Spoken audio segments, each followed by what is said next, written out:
अच्छा, तो हेडिंग आप दीजिएगा लैप्स ऑफ ऑफर। और लैप्स का मतलब क्या होता है, कोई बताएगा?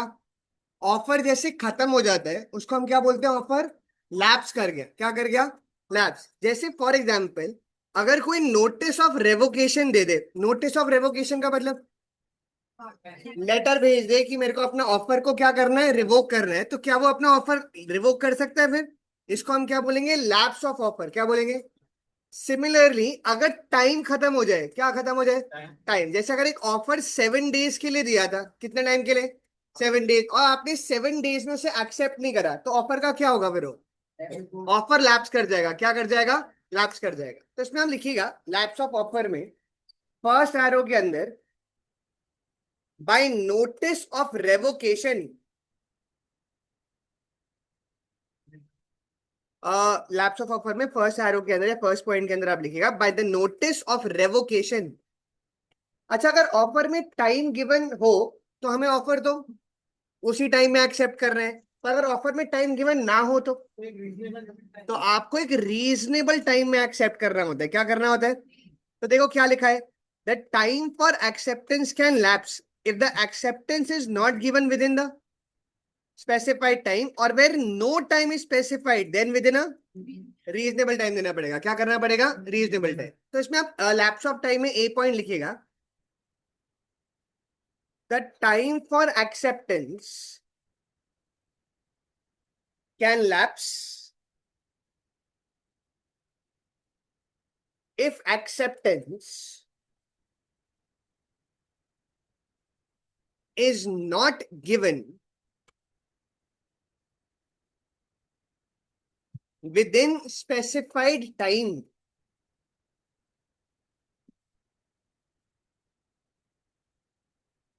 and where no time is specified, then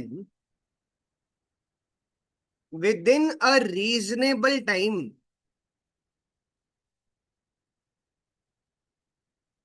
कितने टाइम में एक? अच्छा, कोई मुझे इसका मतलब बताएगा, क्या लाइन का मतलब है?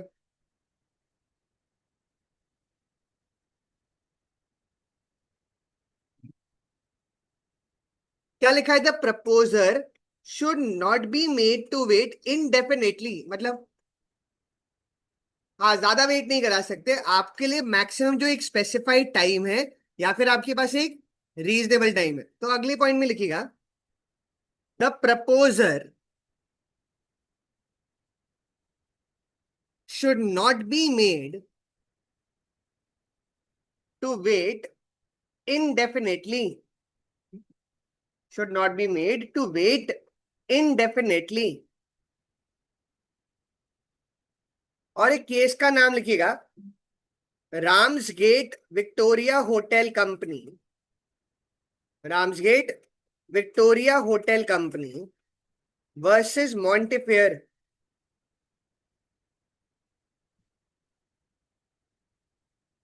केसेस के नाम बढ़ते जा रहे हैं। कितने टोटल केस हो गए होंगे अभी तक? 7 हो गए, 8वां हो गए या 7वां है? अच्छा, वो इतना वो नहीं था। अच्छा, कोई बताए, सिंपल सी बात है, क्या लिखा है? उस आदमी ने कब शेयर्स के लिए अप्लाई करा?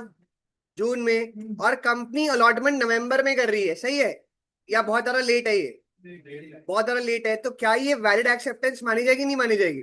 और ऑफर का क्या होगा? लैप्स हो जाएगा। क्या हो जाएगा? Lapse.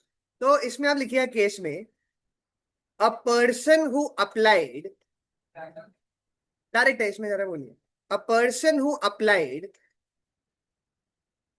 For shares in June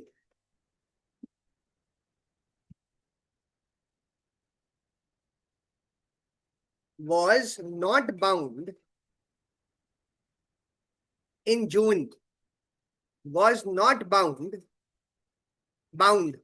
by the allotment made in November,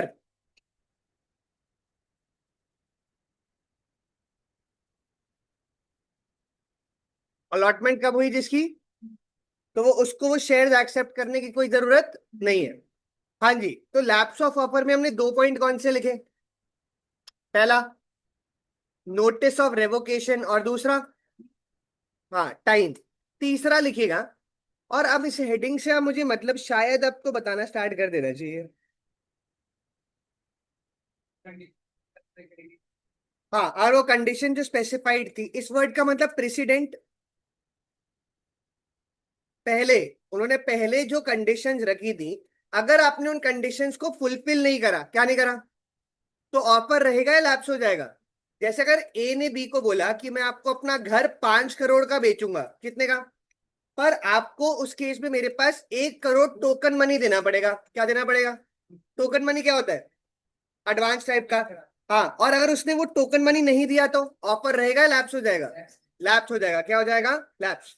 तो इसमें हम लिखिएगा, ये पॉइंट की हेडिंग देने के बाद, where the acceptor, where the acceptor fails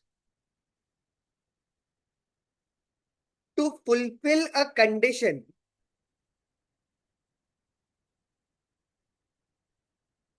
precedent to acceptance, the proposal gets revoked। प्रपोजल का क्या होगा? रिवोक हो जाएगा। कोई मुझे बताए इस एग्जाम्पल में क्या है?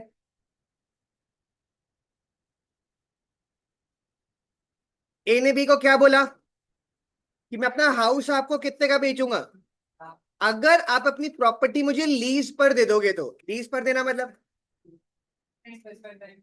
किराए पर दे दो कुछ टाइम के लिए। और बी ने मना कर दिया। क्या कर दिया? मना कर दिया। क्या ऑफर रहेगा या लैप्स हो जाएगा? लैप्स। क्यों लैप्स? कंडीशंस पूरी नहीं करी। क्या पूरी नहीं करी? कंडीशंस पूरी नहीं करी। ये एग्जांपल लिख दीजिएगा, सपोज से लेकर ऑटोमेटिकली तक। पूरा रह गया? कहां तक लिखा था? प्रेसिडेंट नहीं, प्रेसिडेंट। हाँ, प्रपोजल गेट्स रिवोक्ड, और ये सपोज से।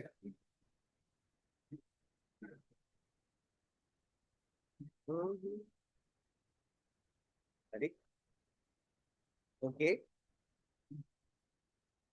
टेस्ट पास में आ रहा है। कितने सेक्शन में बोला था? 12 पे?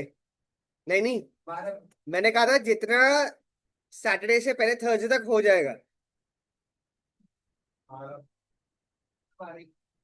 तो 12 से ज्यादा ही हो जाएगा।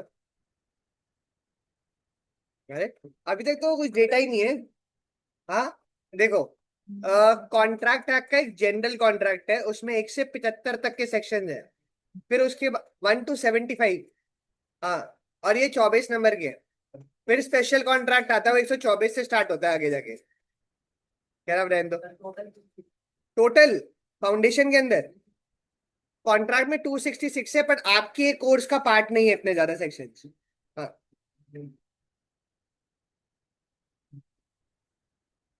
कितने पॉइंट हो गए? 3। पहला क्या था? Notice of revocation. दूसरा रीजनेबल टाइम में एक्सेप्ट करना। और तीसरा कंडीशंस प्रेसिडेंट है, उन्हें पूरा करना पड़ेगा। उन्हें पूरा नहीं करा तो ऑफर क्या हो जाएगा? लैप्स। रिजेक्टिव वर्ड यूज करना, लैप्स। कल वो पिक्चर देखी मैंने, भूत बंगला। देख ली किसी ने? ये भी है।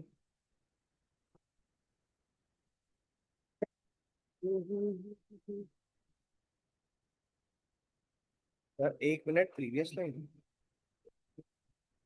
देख भी ली समय ने। Very good.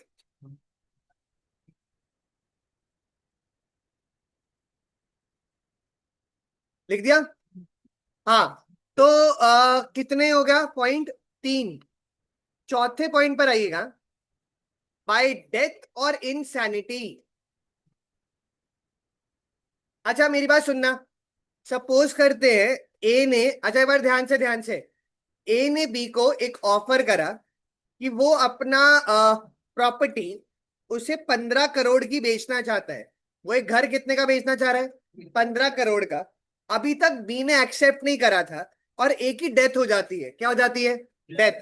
क्या वो ऑफर रहेगा या वो ऑफर लैप्स हो जाएगा? वापस से देखो क्या लिखा है, द डेथ और इनसैनिटी ऑफ द प्रपोजर वो रिजल्ट इन ऑटोमेटिक रेवोकेशन। मतलब अगर प्रपोजर की क्या हो जाए, डेथ हो जाए, तो ऑटोमेटिकली ऑफर क्या हो जाएगा? रिवोक हो जाएगा। बट इसके आगे ना एक लाइन लिखी है, कोई बताए? और फिर एग्जाम्पल में बताना।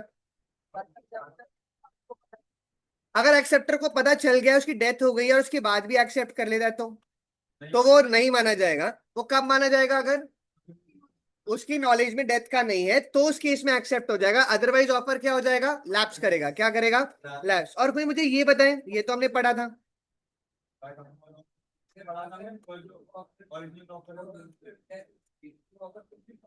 देखो, उसके लीगल रिप्रेजेंटेटिव्स पूरा करते हैं। कौन पूरा करते हैं? पर क्या होता है, हम आगे जाके पढ़ेंगे। अगर कॉन्ट्रैक्ट पर्सनल नेचर का है, पर्सनल नेचर मतलब जो आपको खुद पूरा करना है, और उस केस में डेथ हो जाती है तो खत्म हो जाता है। पर अगर सपोज गुड्स भेजने का है, प्रॉपर्टी का है, तो उस केस में कौन पूरा कर सकता है? लीगल रिप्रेजेंटेटिव पूरा कर सकते हैं। और इधर क्या लिखा है? Counter offer. याद करें क्या बताया था मैंने? हाँ, वही हमने बात करी थी। अगर जैसे आप काउंटर देते हो, नेगोशिएट करते हो, तो ओरिजिनल ऑफर खत्म हो जाता है। और अगर उसने प्रिस्क्राइब करा था कि रिटर्न में एक्सेप्टेंस चाहिए, आप ओरली एक्सेप्टेंस भेज दें, तो भी ऑफर क्या हो जाएगा? रिवोक हो जाएगा, लैप्स हो जाएगा। ये लिख दीजिएगा 3 पॉइंट। हाँ, अंदर का भी लिखना है उसका। क्या हो रहा है ये? पेन कर रहा है ये सब?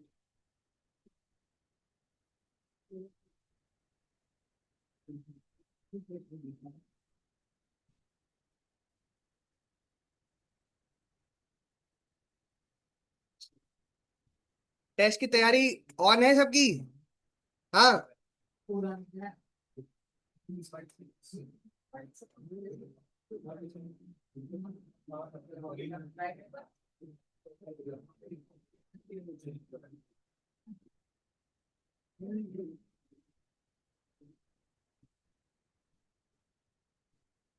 अब जल्दी से आपका मैथ्स का और इको का टेस्ट भी बच गया है, वो भी रखवाते हैं।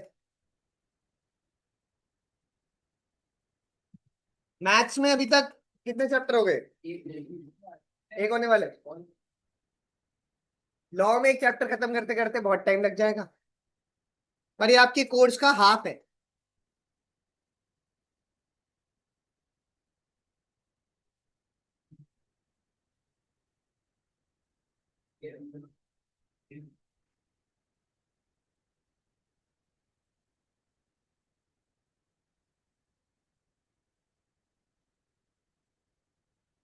लिख दिया?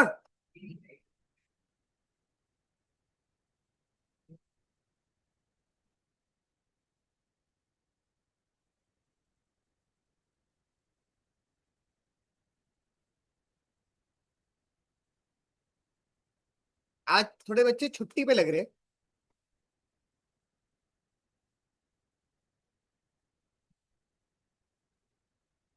कुछ बताओ।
लिख दिया।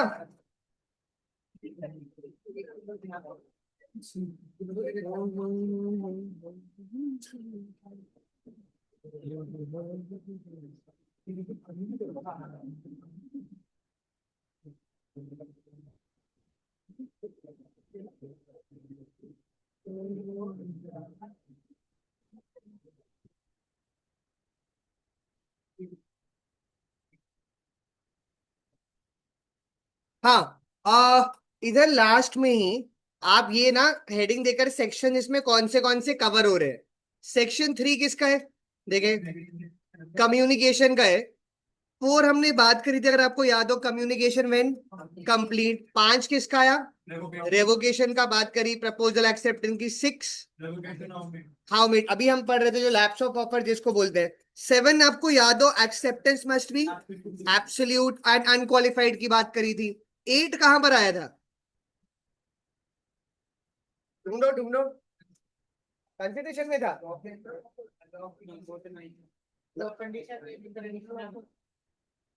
ढूंढो, मिलेगा।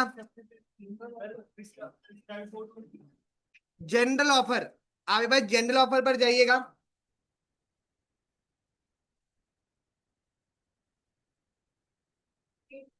हाँ, तो सेक्शन 8 वहां पर मिल रहा है जनरल ऑफर में।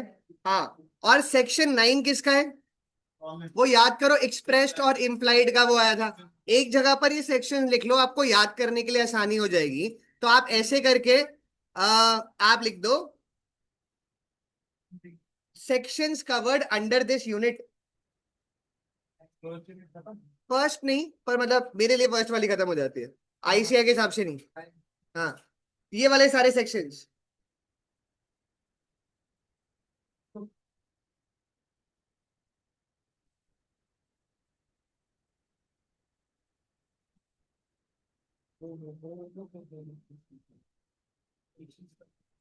This unit.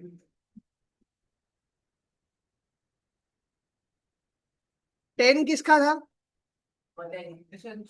इसेंशियल एलिमेंट्स की हमने बात करी थी। और 11 कैपेसिटी टू कॉन्ट्रैक्ट, आज वही करेंगे 11। हाँ, 3 से 9 लिखने।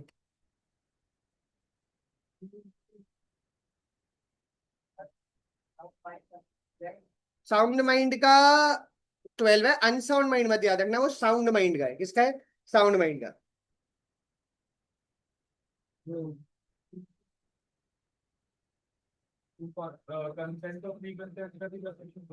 13 14 वो आएगा आगे।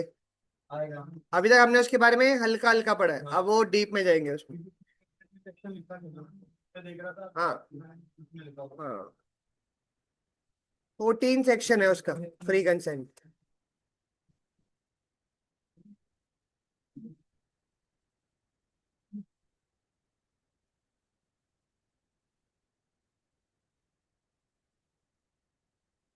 अब आपके कोर्स की थोड़ी स्पीड बढ़ जाएगी।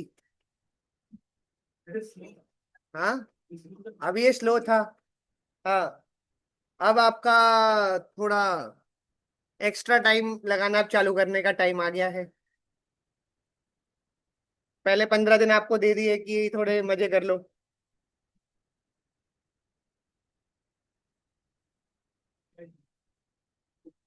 क्या ये मजे थे? हो गए अब तो।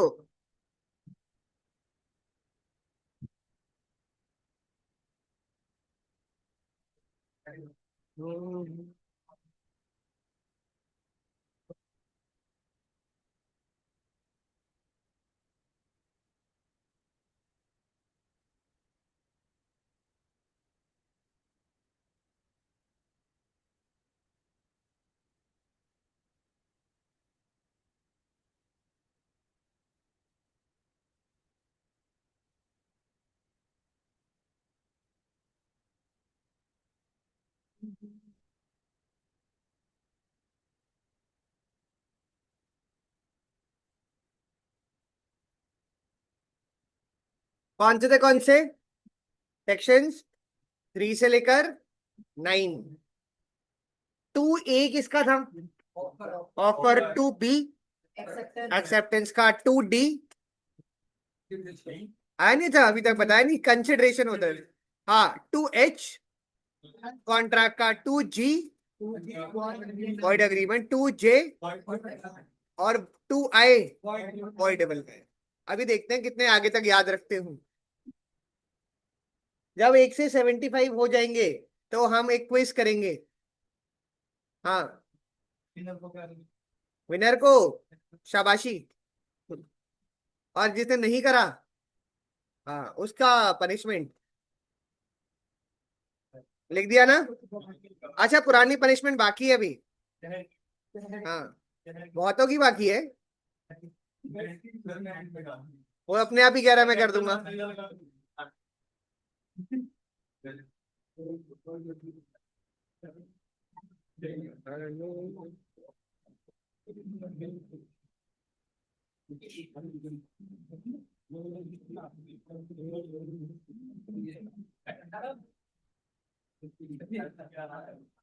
अरे, पूरा है। हाँ, अच्छा, अब मेरी बात सुनिएगा। अब हम एग्जाम्पल ले रहे हैं कि हमारी कहानी के दो मुख्य किरदार है जिनका नाम क्या है, राहुल अंजलि। और सपोज राहुल प्रपोज करता है अंजलि को लेटर भेजकर, और वो लेटर कबूतर लेकर जा रहा है। कौन लेकर जा रहा है? कबूतर। ये कहानी क्या है, और इसका वास्तविकता से कोई लेना देना नहीं है, ठीक है। अब एक बारी सेक्शन 3 किसका है? कम्युनिकेशन, एक्सेप्टेंस और रेवोकेशन का। वो ये बताता है कि राहुल की मर्जी है कि वो प्रपोजल का तरीका खुद चूज कर सकता है। और अगले में क्या लिखा है?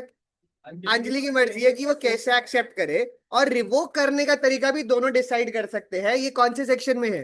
सेक्शन 3 के अंदर। सेक्शन 4 किसका था, कोई बताए? हाँ, आपका कम्युनिकेशन व्हेन कंप्लीट का था। तो राहुल का प्रपोजल कब कंप्लीट हो जाएगा? हाँ, जब अंजलि के पास, यानी कि वो कबूतर लेकर जब वो पहुंच जाएगा प्रपोजल, तो हम क्या बोलेंगे? प्रपोजल क्या हो गया है? कंप्लीट हो गया है। अगर अंजलि अग्री कर जाए और अपनी एक्सेप्टेंस कबूतर के थ्रू भेजे, तो जैसे ही कबूतर कहाँ पहुंच जाएगा? जैसे अंजलि के यहाँ से उड़ा, तो किसके लिए एक्सेप्टेंस कंप्लीट? राहुल के लिए कंप्लीट हो जाएगी। और अंजलि के लिए कब कंप्लीट होगी? जब वो राहुल के पास पहुंच जाएगा। किसके पास पहुंच जाएगा? राहुल के पास। हाँ, कबूतर मर गया तो प्यार खत्म। हाँ, हाँ जी। और रेवोकेशन तब कंप्लीट होती है, वो क्या बता रहा है, ये हमने कौन से एग्जाम्पल भी लिया था, कोई याद करे? रेवोकेशन कंप्लीट कब होती है? किस पार्टी के लिए कब होती है? जब मैंने बताया था, जो रिवोक कर रहा है उसके लिए कब? जैसे ही उसने लेटर पोस्ट कर दिया। और दूसरे वाले के लिए? हाँ, तो वो ये बोल रहा है रेवोकेशन तब कंप्लीट होती है, जो पार्टी रिवोक कर रही है उसके लिए कंप्लीट कब होगी? जब वो लेटर पोस्ट कर देगी। और दूसरी पार्टी के लिए? जब उसकी नॉलेज में आ जाएगा। ठीक है, ये हमने कौन से सेक्शन में करा था? सेक्शन 4 के अंदर आया था। किस में आया था? 4। 5 किसका है? प्रपोजल और एक्सेप्टेंस का। पर अगर राहुल को पता चल जाए कि अंजलि किसी और की है, तो वो अपना प्रपोजल रिवोक भी कर सकता है। इसका क्या मतलब? उसका पहले कोई बॉयफ्रेंड है तो वो अपना ऑफर को क्या कर सकता है? रिवोक कर सकता है। पर उसे ये अंजलि की एक्सेप्टेंस से पहले करना होगा। मतलब अंजलि ने एक्सेप्टेंस का लेटर जब तक नहीं भेजा, उससे पहले पहले तक अपना ऑफर क्या करना पड़ता है? रिवोक करना पड़ता है। अंजलि भी अपनी एक्सेप्टेंस रिवोक कर सकती है, पर कबूतर के पहुंचने से पहले करना पड़ेगा। हमने बोला था वो लेटर जब तक पहुंच नहीं जाता, उससे पहले पहले तक आप क्या कर सकते हो? रिवोक कर सकते हो। और कैसे? Faster mode of transport. हाँ, हाँ, कबूतर की जगह हाँ कुछ और भेज दो। अच्छा, हाँ, अब ये बोल रहा है रेवोकेशन कैसे करी जा सकती है। अभी आज हमने पढ़ा था सेक्शन 6 लैब्स का। तो वो क्या बोल रहा है, कैसे रिवोक कर सकते हो? पहला, नोटिस भेजकर। दूसरा, अगर मृत्यु हो जाए, या वो पगला जाए, या फिर अंजलि ने राहुल की कंडीशंस नहीं मानी, या अंजलि ने प्रिस्क्राइब टाइम में एक्सेप्ट नहीं करा, तो ऑफर क्या हो जाएगा? रिवोक हो जाएगा। क्या हो जाएगा? हाँ, हाँ, प्रिस्क्राइब मोड में भी नहीं करा तो भी हो जाएगा। उसके बाद अगला सेक्शन कौन सा? हाँ, अंजलि अगर अपनी एक्सेप्टेंस देती है तो उसे पूरे दिल से राहुल को अपना मानना पड़ेगा। वो कोई टर्म्स एंड कंडीशंस नहीं रख सकती। और एक्सेप्टेंस पहुंचाने का तरीका भी क्या होना चाहिए, रीजनेबल, जैसे थोड़ा प्यार से। पर अगर राहुल ने बोला कि कबूतर के थ्रू ही चाहिए तो कबूतर के थ्रू ही भेजना पड़ेगा, कोई और तरीके से आप एक्सेप्टेंस को नहीं भेज सकते। ये कौन सा सेक्शन, 7। और फिर 8 क्या था, जनरल ऑफर का था। अगर देखो एक और चीज की क्या बोल रहा है, acceptance by performing some condition. अगर राहुल ने प्रपोजल एक्सेप्ट करने की पहले कुछ क्या रखी है, कंडीशन रखी है, तो वो माननी पड़ेंगी, जैसे एक्स से बात करना और डेली। हाँ, और अंजलि अगर ये सारी कंडीशंस पूरी करती है तो एक्सेप्टेंस मान ली जाएगी। क्या मान ली जाएगी, एक्सेप्टेंस मान ली जाएगी। जनरल ऑफर में क्या था, अगर आप क्या करते हो, सारी कंडीशंस पूरी करते हो तो हम क्या मान लेते हैं। हाँ, और प्रोमिसेस एक्सप्रेशन इम्प्लाइड में क्या है, राहुल और अंजलि अपने प्यार का इजहार शब्दों के थ्रू भी कर सकते हैं और इशारों इशारों में भी कर सकते हैं। इस करने वाले को भला कौन रोक सकता है। और ये कौन सा सेक्शन है, 9। हाँ, हाँ, और यहाँ पर ये क्या हो गई, हमारी कहानी खत्म, है ना। हाँ जी, तो ये कौन से सेक्शन थे, 3 से लेकर 9 तक के लिए। अब हम अगली यूनिट पर आते हैं, कैपेसिटी की यूनिट पर।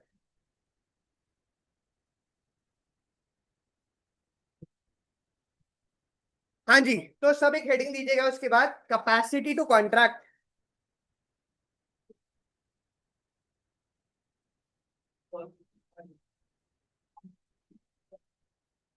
Capacity to contract. और ये बात अगर हमने करी है, देखते हैं कौन कौन बता सकता है। ये पहले आ रखा है, कैपेसिटी का मतलब कॉम्पिटेंस होनी चाहिए।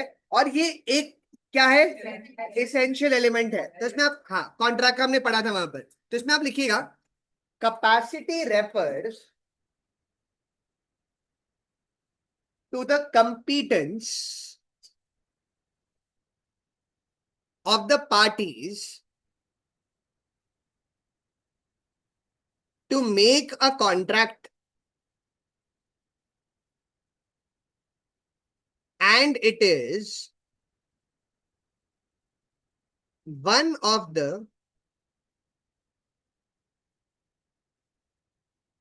essential element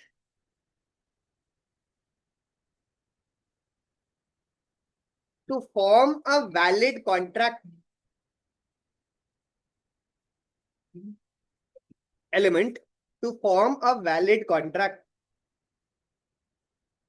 अगले पॉइंट में आप लिखिएगा, एज पर सेक्शन 11,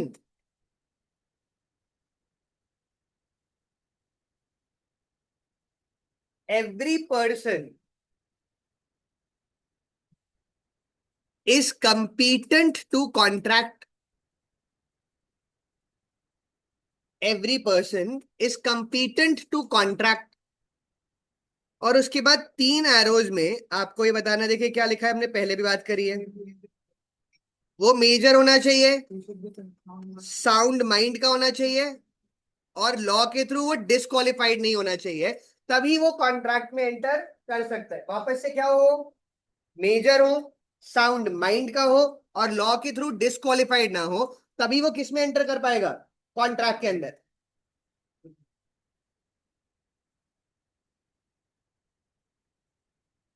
अभी तक सबसे ज्यादा रजिस्टर किसका भरा है, अकाउंट्स का भरा होगा। हाँ, अकाउंट्स में तो आपने 2 चैप्टर कर लिया, डीआरएस और डेप्रिसिएशन हो गया ना। अच्छा, क्वेश्चंस के लिए अलग कर रखा है।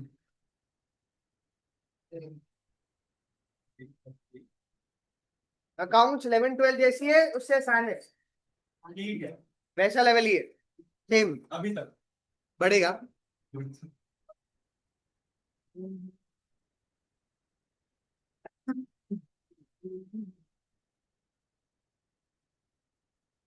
और लॉ की लैंग्वेज होने लग गई थोड़ी मुश्किल, नहीं हुई अभी तक, अरे ठीक है।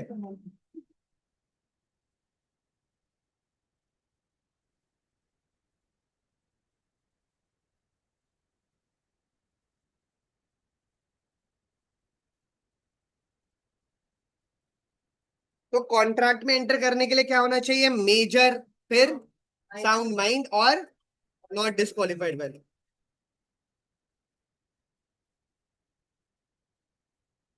अभी तक जो हमने पढ़ा है वो कितने मार्क्स का आता होगा पेपर में? हाँ, 10। किस्मत अगर आपकी अच्छी हुई तो ऑफर एक्सेप्टेंस में से क्वेश्चन आ जाएगा, और उसमें से तो कुछ नहीं आएगा। जो हमने शुरू में पढ़ा था, वो सारे टाइप्स ऑफ कॉन्ट्रैक्ट वगैरह, उसमें जनरली कुछ भी नहीं आता। हाँ जी। अब उसके बाद हम एक एक करके बात करेंगे, तो आप हेडिंग दीजिएगा, who all can not enter into a contract.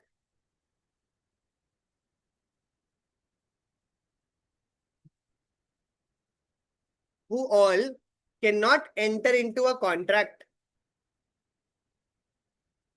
और इसमें फर्स्ट लिखिएगा माइनर।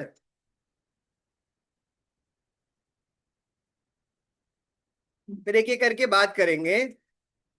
पहला कौन सा है? माइनर। अच्छा, मेरी बात सुनिएगा। जैसे इंडियन कॉन्ट्रैक्ट एक्ट है, वो किसके रिलेवेंस में है? कॉन्ट्रैक्ट के लिए।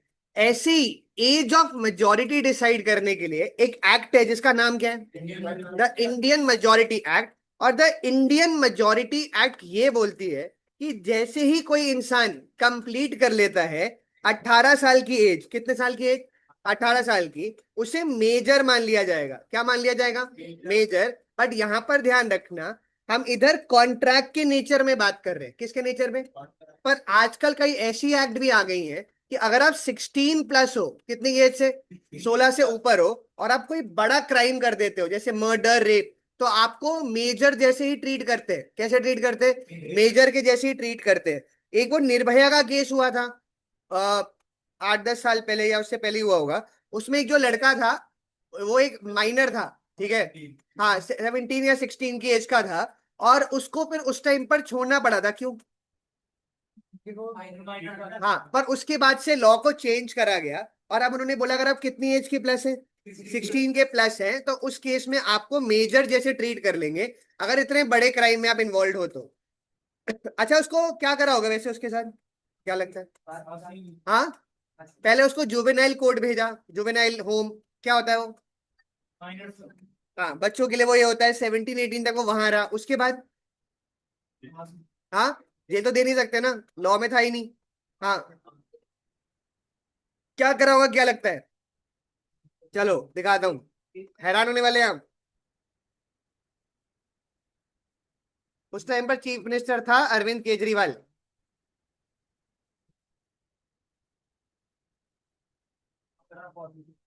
गिफ्ट्स, क्या था?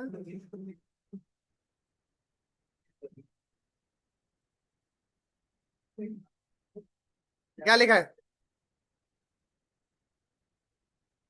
10,000 टू बिगिन न्यू लाइफ, क्या मतलब? फाइन नहीं, उन्हें 10,000 रुपए दिया, आप जिंदगी फिर से अपनी चालू करो, ये सब चीजें करो। और बात चली थी उसको टेलर वाली मशीन देंगे, मतलब। हाँ, ये करा था कि उसको टेलर की मशीन दी जाएगी, कि जिससे कि वो अपनी लाइफ वापस से सही कर पाए। सही है? गलत है? हाँ। हाँ, ये तो बहुत ही गलत है। ठीक है, और पहली बार उसे टेलर का कपड़े बनवाने आएगा कौन? हाँ, मतलब वो रेपिस्ट आदमी है और उसको केजरीवाल ही आएगा। हाँ, सौरभ से हमारे केजरीवाल के सपोर्टर है। ठीक है। हाँ जी। पर ऐसी खतरनाक जो चीज कर ले उसका सपोर्टर बनना सही बात तो ठीक है। अच्छा, तो अब आगे चलते हैं। तो आप लिखिएगा, as per the Indian majority act 1875, every person, as per the Indian Majority Act 1875, every person domiciled in India, मतलब जो रहता हो, every person domiciled in India shall attain the age of majority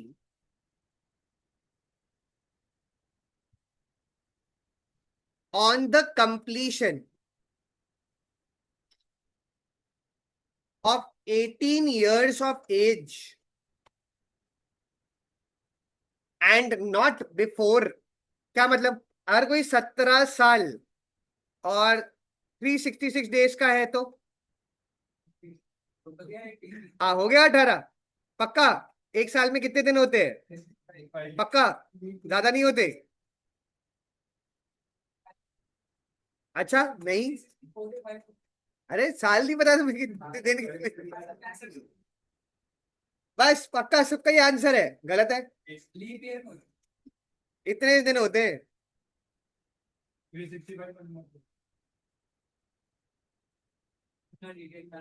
हाँ, नहीं, क्यों? 4 साल के बाद फिर वो क्या बन जाता है? लीप ईयर एक दिन का हो जाता है टेक्निकली साल में। अगर रियलिस्टिकली देखा जाए तो 365 और 1/4 डे होता है। और फिर 4 साल के बाद हम एक दिन एक्स्ट्रा ऐड कर देते हैं, तो वो 366 हो जाता है वो लीप ईयर के लिए। पता होगा, ये पढ़ा होगा। हाँ, ये नहीं पता था? अरे पढ़ा होना चाहिए, स्कूल में आया होगा। हाँ, तो इधर कौन कौन माइनर है, कौन मेजर है? माइनर। तो आप लोग कॉन्ट्रैक्ट में एंटर नहीं कर पाएंगे। माइनर। हाँ, तो आप कॉन्ट्रैक्ट में एंटर नहीं कर सकते। आपका क्या होना जरूरी है कॉन्ट्रैक्ट में एंटर करने के लिए? मेजर। और कोई इस लाइन का मतलब बताना। द एज से क्या लिखा है, अगला पॉइंट आपको लिखना है। एक दिन भी अगर आप छोटे हैं तो आप माइनर माने जाएंगे। क्या माने जाएंगे? माइनर। ये अगले पॉइंट में लिख दीजिएगा।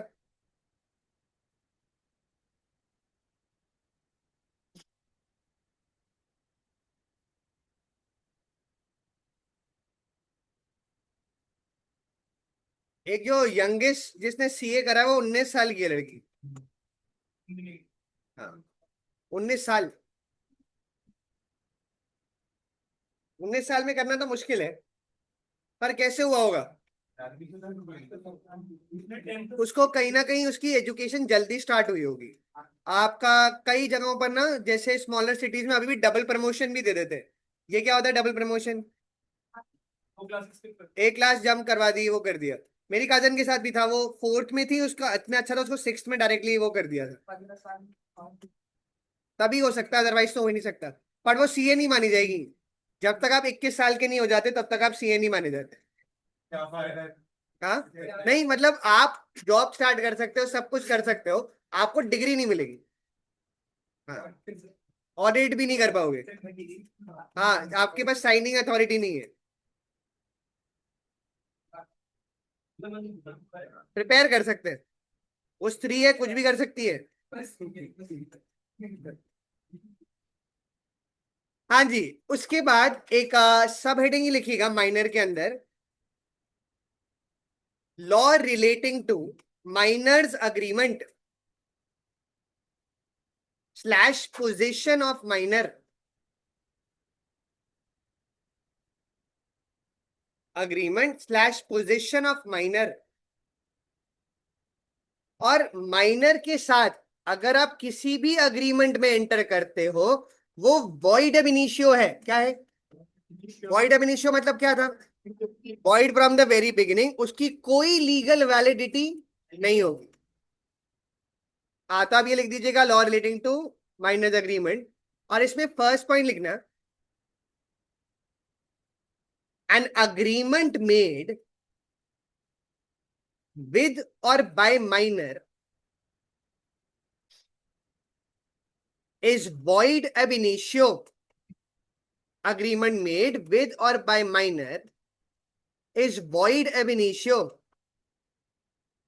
void ab initio का क्या मतलब हुआ? void from the very beginning। अच्छा, सपोज करते हैं कि एग्जाम्पल लेते हैं, आप क्या बताते हैं? एक्स सपोज करते हैं 17 ईयर्स का है। कितने साल का? 17 साल का है।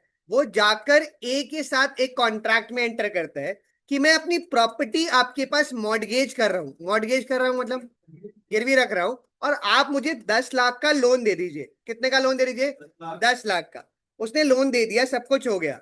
अब वो एक्स जो है, अब वो सोचा कि अब वो बड़ा हो गया, वो सीए फाउंडेशन की क्लास स्टार्ट करे। क्या स्टार्ट करे? CA foundation. और उसने एडू जंक्शन में क्लास स्टार्ट करी। और वहां मैंने उसको ये बताया कि माइनर के साथ जो भी अग्रीमेंट होता है वो अग्रीमेंट क्या होता है, वॉइड होता है, उसकी कोई लीगल वैलिडिटी नहीं है। अब मुझे बताओ, अगर वो ए के पास जाए और बोले अब ये मॉर्गेज वैल्यूएबल नहीं है, आप मेरी प्रॉपर्टी वापस करो, मुझे क्या करो, वापस करो, क्या वो बोल सकता है या नहीं बोल सकता? क्या ये प्रॉपर्टी उस ए की मानी जाएगी या ये एक्स की मानी जाएगी? क्यों एक्स की मानी जाएगी? हाँ क्योंकि, हाँ क्योंकि ये अग्रीमेंट ठीक है, वॉइड है, उसकी कोई लीगल वैलिडिटी नहीं है, उसको ये प्रॉपर्टी वापस करनी पड़ेगी। क्या वापस करनी पड़ेगी? और पैसे का क्या होगा? हाँ, अगर माइनर खर्च चुका है, क्या कर चुका है, तो आप रिकवर भी नहीं कर पाएंगे। क्या नहीं कर पाएंगे? रिकवर। पर अगर अभी तक माइनर के पास है वो पैसा, तो तब रिकवरी हो सकती है। फिर से मैंने उड़ा दिए, पर एविडेंस क्या है? बैंक अकाउंट चेक करे जाएंगे। हाँ तो एविडेंस तो आ ही जाएगा ना आपके पास। हाँ जी, तो इसमें आप केस का नाम लिखिएगा। सेम केस में हम बात करने वाले हैं, मोहरी बीबी। किसकी बीवी नहीं है, मोहरी बीबी, के पर्सन का नाम है मोहरी बीबी वर्सेस धर्मोदास घोष।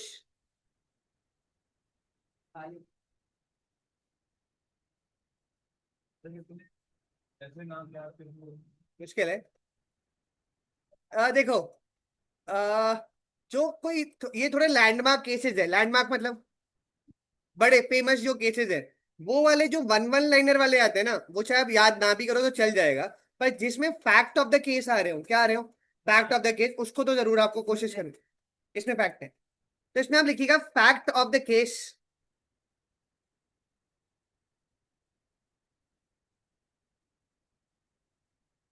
और इसमें लिखिएगा first point, A a minor borrowed 20,000 from B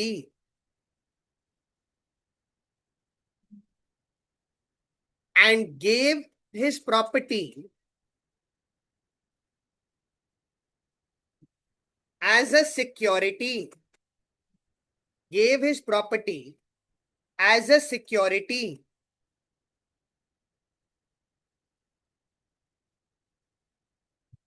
अगले पॉइंट में, he became a major a few months later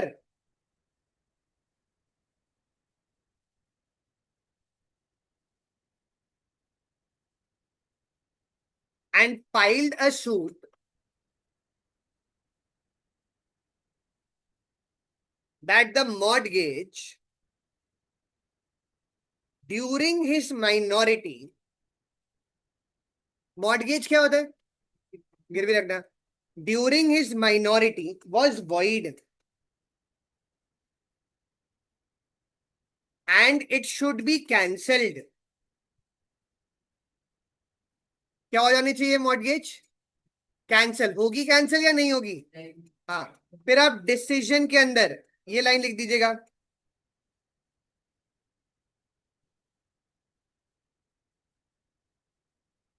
mortgage भी कैंसिल और पैसा देना है या नहीं देना? पैसा भी नहीं देना है, बिल्कुल। तभी शायद स्कूल में नहीं पढ़ा रहे। हाँ, अब तो नहीं कर सकते ना शायद, तभी तो अगर स्कूल में पढ़ाते। हाँ करो, मेरा नाम मत लेना, मैंने बोला करने को। हाँ फिर सोचा जा सकता है।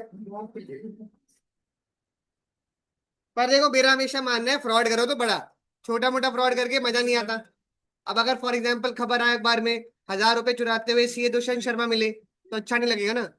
बोले 500 करोड़ रुपए लेके फरार हो गए देश से, तो लग रहा है कि हाँ कोई बड़ी बात करी है।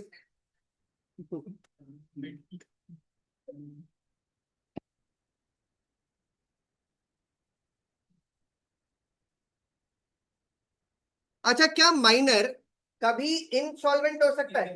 क्या लगता है? हाँ क्यों? और साथ साथ में अग्रीमेंट में एंटर भी नहीं कर सकता, डेट तो ले ही नहीं सकता, तो कोई अग्रीमेंट की बात ही नहीं है। तो उस केस के अंदर उसके साथ सारे अग्रीमेंट्स वॉइड है, तो वो कभी इंसॉल्वेंट भी नहीं हो सकता। क्या वो पार्टनर बन सकता है?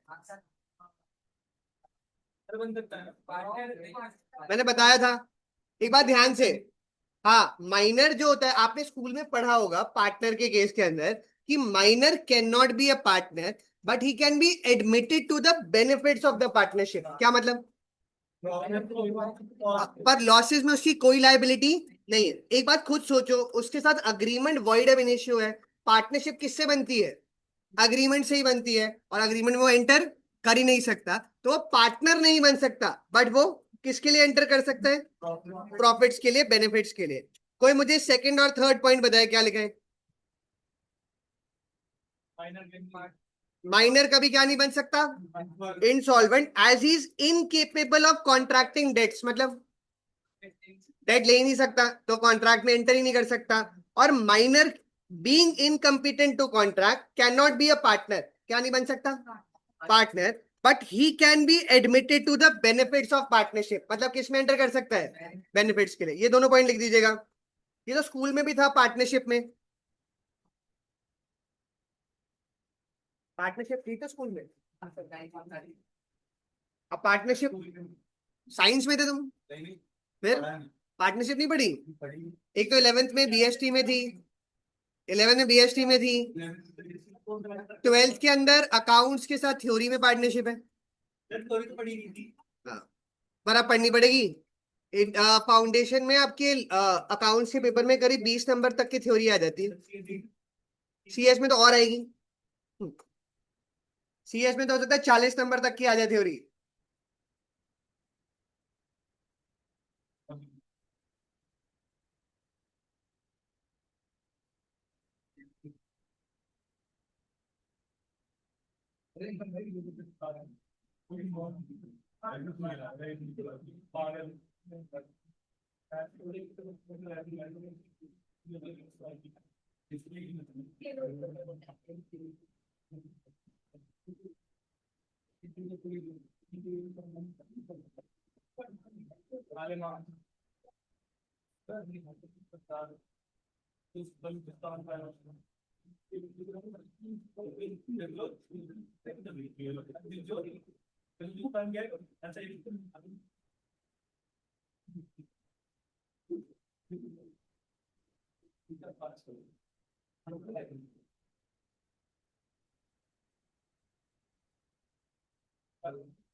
ओके, कितने पॉइंट हो गए?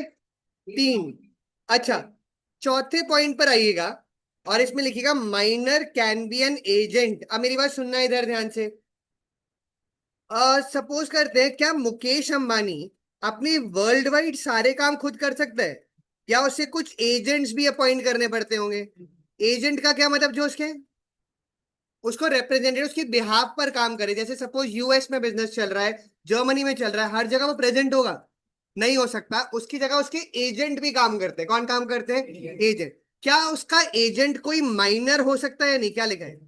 Minor can be an agent. पर मेरी बात ध्यान से सुनना, वो क्या लिखा है? A minor can act as an agent, but he will not be liable to the principal for his act. इसका मतलब, अगर वो कुछ गलत करता है तो उसकी कोई लाइबिलिटी।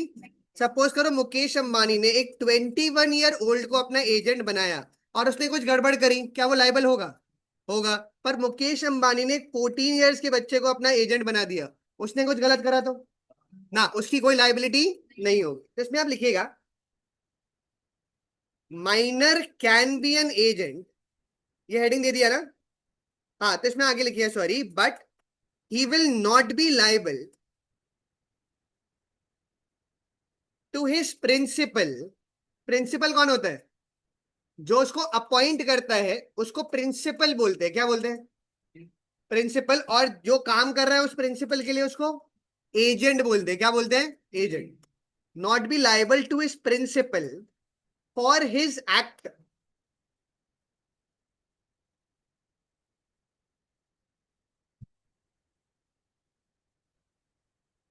अच्छा, अगर माइनर कुछ गलत करता है उसके पेरेंट्स लाइबल? हाँ। हाँ, माइनर ने कुछ गड़बड़ कर दिया कॉन्ट्रैक्ट में तो पेरेंट्स से क्लेम कर लो। देखते हैं क्या लिखा है, कोई बताए।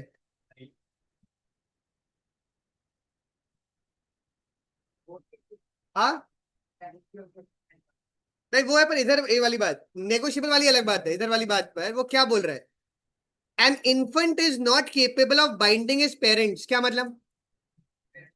पेरेंट्स उसकी लायबल नहीं है। बट एक मेरी बात ध्यान से सुन रहे। सपोज एक पेरेंट्स अपना बिजनेस चला रहे हैं और माइनर उनका एजेंट बना हुआ है, उनका बेटा ही उनका क्या बना हुआ है? एजेंट। अब वो कुछ गलत कर देता हूँ, क्या पेरेंट्स लायबल होंगे? तो देखो क्या लिखा है, the parents will be held liable only when the child is acting as their. तो अगर चाइल्ड उनका एजेंट है तब पेरेंट्स लायबल है, अदरवाइज पेरेंट्स लायबल नहीं। ये लिख दीजिएगा, 5th पॉइंट इंपॉर्टेंट है। केस स्टडी आ सकती है इसमें से, की राइटिंग बहुत खराब है। हाँ, पेपरों में ऐसी लिखते हैं, अभी जल्दी लिख रही हो, फ्री जल्दी। किसकी राइटिंग अच्छी है यहाँ पर? की तो देखी थी मैंने। हाँ, सबकी ऐसी होगी? नहीं। हाँ, मोस्टली ऐसी होगी।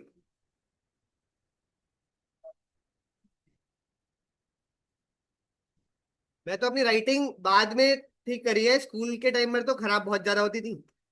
9th क्लास तक मैं एफ ऐसे लिखता था, डी आर ए। हाँ। हाँ, ए और वो काफी सिमिलर है, ए और डी। नहीं, मेरी बहन ने तो जब तारे जमीन पर देखी तो बोल ही रहा था, मुझे लग रहा है कि यही तेरी पिक्चर चल रही है। 9th क्लास के अंदर जाकर ठीक करी कि टीचर ने सिखाया बेटा एफ ऐसे लिखते हैं, डी नहीं। पर मैं ना स्पेलिंग वगैरह गलत हो जाती थी, हर जगह पर स्पेलिंग अलग अलग होती थी। अब वो नहीं पता डिसलेक्सिया था नहीं था, तो इसलिए मैं कभी भी अपना उसके बाद भी मैंने कभी कर्सिव में नहीं लिखा। ये कर्सिव में राइटिंग हमेशा खराब हो जाती थी, तो मैं हमेशा अगर स्पेस छोड़कर ही लिखता हूँ।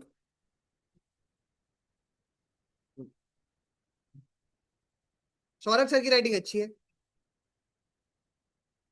हरोज सर की भी अच्छी है, विशाल सर की, हरोज सर की, हरोज सर की, सौरभ सर की भी, सौरभ सर की छोटी है राइटिंग में।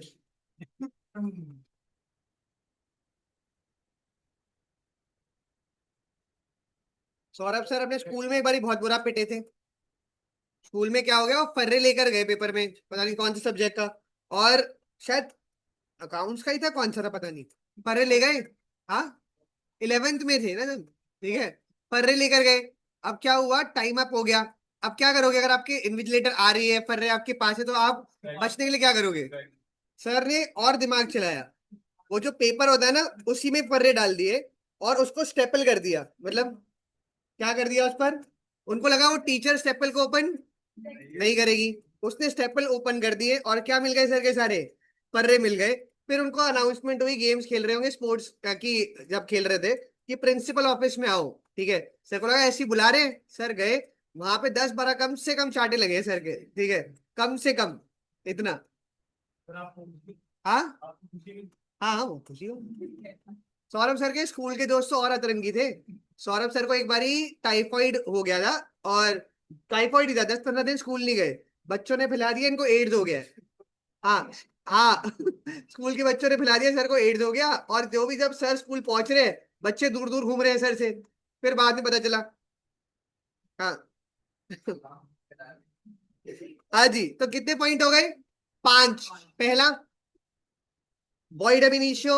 दूसरा, इंसॉल्वेंट नहीं हो सकता, पार्टनर नहीं बन सकता, एजेंट बन सकता है, और उसके पेरेंट्स भी लाइबल। पर अगर वो पेरेंट्स का एजेंट है तो पेरेंट्स लाइबल हो जाएंगे, अदरवाइज वो लाइबल नहीं होंगे। और एक बात सुनकर आप बोलेंगे अरे सर माइनर के तो मजे ही मजे हो गए। 6 पॉइंट में क्या लिखा है? अगर कॉन्ट्रैक्ट में माइनर का बेनिफिट हो रहा हो, क्या हो रहा हो, वो कॉन्ट्रैक्ट वैलिड, ठीक है। और जहां लॉस हो रहा है वो वॉइड हो जाएगा, उसकी कोई लीगल वैलिडिटी। और अगर आप 7th सुन लोगे फिर तो बोलोगे सर हमें स्कूल में पढ़ा देते तो हम तो मजे ले लेते पूरे। सपोज करो कोई लड़का 16 साल का या 17 साल का है। कितने साल का? 17 साल का है। और वो किसी मेजर के पास जाता है और लोन ले लेता है, सपोज 10 लाख रुपए का। कितने का लोन? 10 लाख का। उसकी ना दाढ़ी मूछें प्रॉपर तरीके से आ चुकी थी।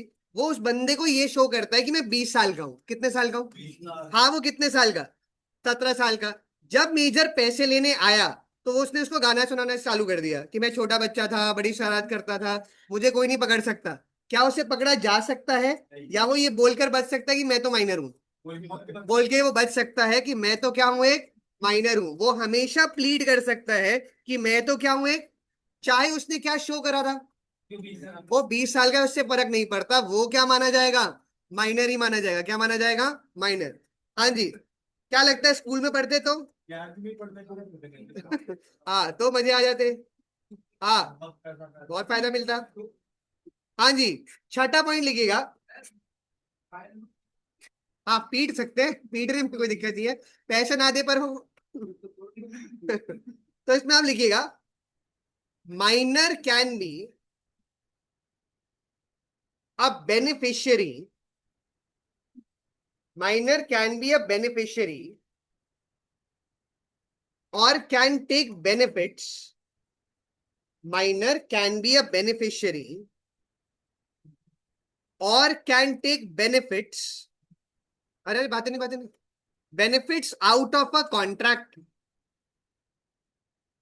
और कोई मुझे एग्जाम्पल बता सकता है इसमें क्या है?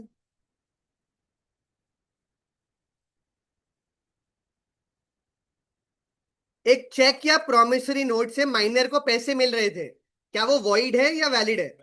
वैलिड है। और चाहे वो इनकम्पिटेंट है तब भी वो क्या एक्सेप्ट कर सकता है? बेनिफिट एक्सेप्ट कर सकता है। ये एग्जाम्पल लिख दीजिएगा।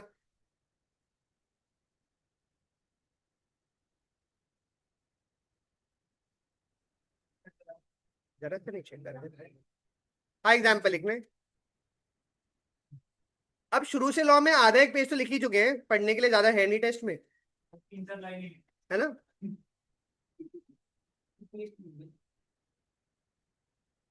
आधा पेज से ज्यादा तो नहीं हुआ होगा, है ना। बस।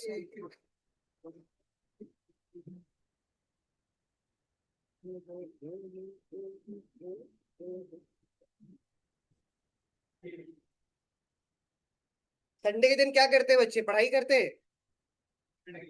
हाँ, क्रिकेट।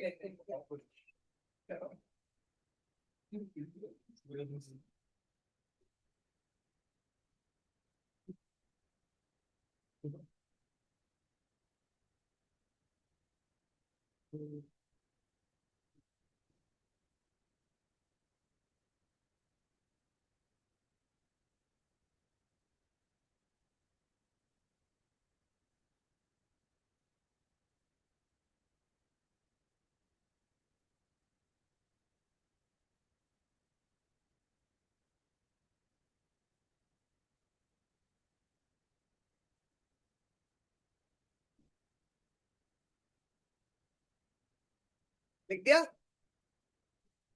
और सेवेंथ पॉइंट,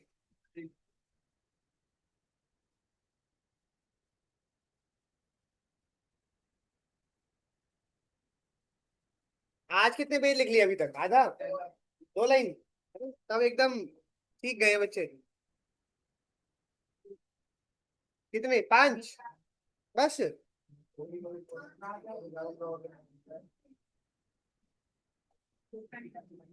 अभी क्या लग रहा है, स्कूल में ज्यादा पढ़ते थे, अभी ज्यादा पढ़ रहे हो? नहीं, स्कूल में ज्यादा पढ़ाई थी, अभी सी ए सी एम ए में आके हो गई है? अभी हो गई है? अभी ज्यादा पढ़ रहे हो? अगर अभी ज्यादा लग रहा है ना, तो 1 महीने बाद तो मजा ही आ जाएगा बिल्कुल। अच्छा, 7 पॉइंट की हेडिंग दीजिएगा, minor can always plead minority.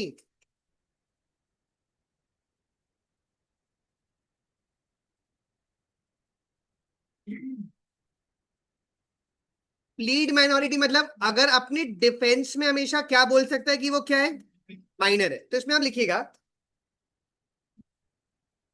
He can plead minority. उनके मारने का भी हक है, फिर ये मत ध्यान भूलना। हाँ, हमने क्या लिखा था, he can plead minority even when he has taken any loan, even when he has taken any loan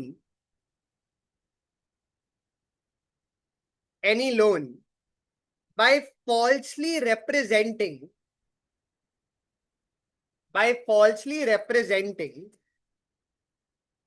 that he was a major। क्या मतलब? हाँ, हाँ, तो उस केस में भी वो क्या बोलकर बच सकता है? कई लोग होते हैं जिनकी 16-17 साल में दाढ़ी मूछें आ जाती हैं। हाँ, एक हमारा दोस्त था, उसको वाइटी बुलाते थे, दीवार से गोरा था वो। ठीक है, उसकी दाढ़ी मूछें आ जाती थी। हाँ, आगे लिखिएगा, full stop, this means he can be allowed to plea his minority in defense, can be allowed to plea his minority in defense। वो हमेशा क्या बोल सकता है कि मैं माइनर हूं। ठीक है, तो आज इसको यहीं तक का करना है, इसमें भी और पॉइंट भी बाकी हैं माइनर के अंदर ही। अगली क्लास के अंदर आपका सेक्शन 12 तक खत्म हो जाएगा। अगली क्लास कब है? ट्यूसडे। और थर्सडे को आपका 13, 14 और 15 खत्म हो जाएगा। तो 15 सेक्शन तक का आपका टेस्ट है। हाँ, तो 3 बढ़ा देते हैं, क्या होगा? हाँ, हाँ, हाँ, तुम तो अग्रीमेंट में एंट्री नहीं कर सकते, जो मैं बोलूंगा मानना पड़ेगा। चलिए, यहां तक कर लीजिएगा, बाकी अगली क्लास में करेंगे। कह रहा ऐसे फेल कर सकते? मैं बोलता हूँ अभी तो थोड़े टाइम नहीं मिलेगी।